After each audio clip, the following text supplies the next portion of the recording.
বাঙালির গর্ব রবীন্দ্রনাথের প্রতিকৃতি তৃণমূল ছাত্র পরিষদ দ্বারা পোড়ানোর অভিযোগ তুলে মঙ্গলবার সন্ধ্যা ৬টা নাগাদ গঙ্গারামপুরে প্রতিবাদ মিছিল করল বিজেপির।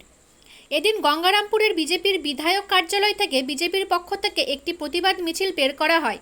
এরপর মিছিলটি শহরের বিভিন্ন এলাকা পরিক্রমা করে পুনরায় বিধায়ক কার্যালয়ে এসে শেষ হয়। এদিনের এই মিছিলে উপস্থিত ছিলেন জেলা বিজেপির সাধারণ সম্পাদক অশোক বর্ধন, বিজেপি নেতা সনাতন কর্মকার, বৃন্দাবন ঘোষ, কুশল দত্ত চৌধুরী সহ অন্যান্য বিজেপি কর্মীরা। প্রসঙ্গত, গত দুদিন আগে মালদা জেলার চাচলে তৃণমূল ছাত্র পরিষদ দ্বারা রবীন্দ্রনাথের প্রতিকৃতি সহ ভারতের প্রধানমন্ত্রী নরেন্দ্র মোদী এবং স্বরাষ্ট্রমন্ত্রী অমিত শাহের প্রতিকৃতি পোড়ানো হয়। এই ঘটনায় বিজেপির পক্ষ থেকে এদিনের প্রতিবাদ মিছিল করা হয় বলে জানিয়েছেন বিজেপি নেতৃত্বরা।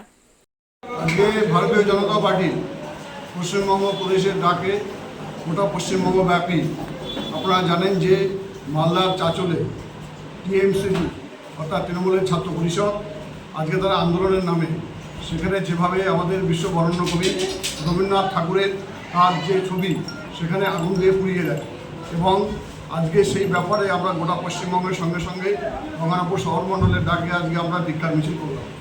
কারণ আপনারা জানেন যে আজকে এই তৃণমূল কংগ্রেস শুধু শুধু বাঙালি এবং বাংলার মনীষী তাদের যেভাবে অপমান করছে আর মুখে তারা বলছে আমাদের বাঙালির প্রেম, কিন্তু অ্যাকচুয়ালি মমতা ব্যানার্জি বাঙালি মনীষীদের এর আগেও অনেকবার অপমান করেছে।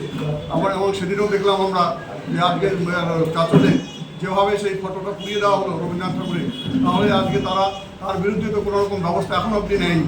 তো আজকে এই যে বাঙালির যে প্রেম এটা সমস্ত তাদের ভাবনা এবং সেই মানুষ দেখানোর জন্য তারা এই মনীষীদের এইভাবে তারা ব্যবহার। কোথা থেকে ধিক্কার মিছিল শুরু করেছিল? আমরা বিধায়ক পরিষেবা কার্যালয় যে আছে আমাদের গঙ্গারামপুর সেখান থেকে শুরু করে গোটা শহর পরিক্রমা করে আমরা এখানে এসে শেষ করব। আপনারা কি চাইছেন? আমরা চাচ্ছি যারা যে আজকে রবীন্দ্রনাথ ঠাকুরের বিশ্ববরেণ্য কবি আমাদের শহরেই আছে নয়নের বলি এবং আজকে ওনার যে আজকে ছবি যে সমস্ত তৃণমূলের যে সমস্ত গুন্ডাবাহিনী এবং যে সমস্ত কার্যকর্তা তারা যা পুড়িয়েছে তাদেরকে অবিলম্বে আজকে প্রশাসনকে স্বতঃস্ফূর্তভাবে মামলা রুজু করে তাদেরকে অ্যারেস্ট করতে হবে।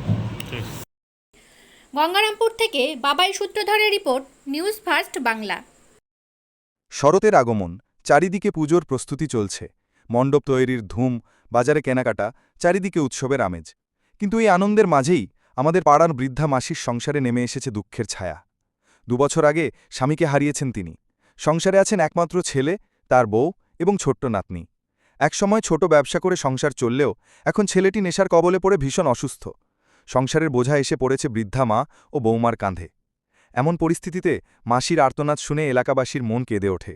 তখন জানা যায় গঙ্গারামপুর কালদিঘি হিমঘরের পাশে অবস্থিত একটি সুনামধন্য প্রতিষ্ঠান পুনর্জন্ম নেশামুক্তি কেন্দ্র বহুদিন ধরে সফলভাবে কাজ করে আসছে। এখানকার চিকিৎসায় অসংখ্য মানুষ বছরের পর বছর নেশামুক্ত জীবনযাপন করছেন।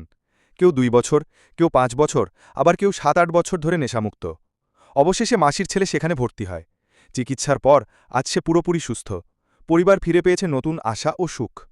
পুনর্জন্ম নেশামুক্তি কেন্দ্র অসংখ্য পরিবারকে দিচ্ছে নতুন জীবনের আলো।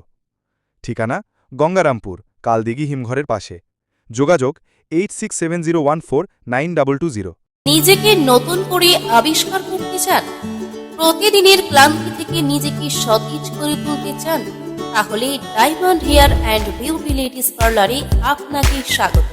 আমাদের বিশেষ স্পেশাল প্যাকেজ যেমন লোটাস এবং 03+ আপনার ত্বককে করে তোলে প্রাণবন্ত। জন্মদিন, পার্টি বা বিয়ের জন্য আমাদের এক্সপার্ট মেকআপ আপনাকে করে তোলে অনবদ্য। হেয়ার কাটিং, কালার এবং ট্রিটমেন্টের জন্য আমাদের কাছে রয়েছে সেরা সব সমাধান। এছাড়াও ম্যানিকিউর, পেডিকিউর ও ওয়্যাক্সিংয়ের মতো সব ধরনের সেবা আমরা যত্ন সহকারে দিয়ে থাকি। আপনার সৌন্দর্যের প্রতি আমরা প্রতিশ্রুতিবদ্ধ।